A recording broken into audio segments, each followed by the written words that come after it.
সমস্যা নাই, বললাম তো কেউ আক্রমণ করবেন, আপনি চলে যান। ফরিদপুরে দুই উপজেলার মধ্যে সংঘর্ষে আহত 20।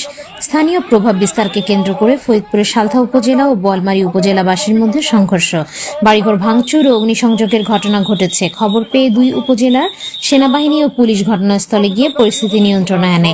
এতে উভয় পক্ষের অন্তত 20 জন আহত হয়েছেন। আহতদের হাসপাতালে নেওয়া হয়েছে। শনিবার 14 ফেব্রুয়ারি সকাল 10টা থেকে 11টা পর্যন্ত সালথা উপজেলা ও বোয়ালমারী উপজেলার সীমান্তে ময়েন্দিয়া বাজার এলাকায় এই সংঘর্ষ ও ভাঙচুরের ঘটনা ঘটে।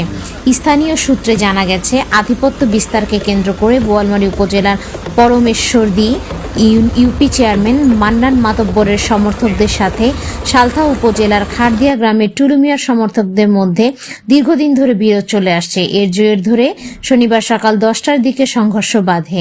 এ সময় বাড়িঘর ভাঙচুর ও অগ্নিসংযোগ করে সংঘর্ষকারীরা।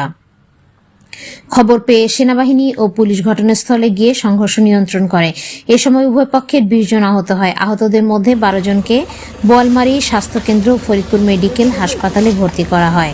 ফরিদপুরের সহকারী police super Saltha Nagarkanda circle Mahmudul Hasan বলেন, আধিপত্য বিস্তারকে কেন্দ্র করে ময়েন্দিয়া ও খারদিয়ার দুই গ্রুপের মধ্যে বিরোধের জেরে সংঘর্ষ বাধে।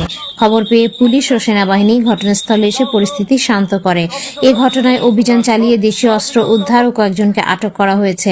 আমাদের অভিযান অব্যাহত রয়েছে। দোষীদের বিরুদ্ধে ব্যবস্থা নেওয়া হবে। FTV 24 online channel Faridpur.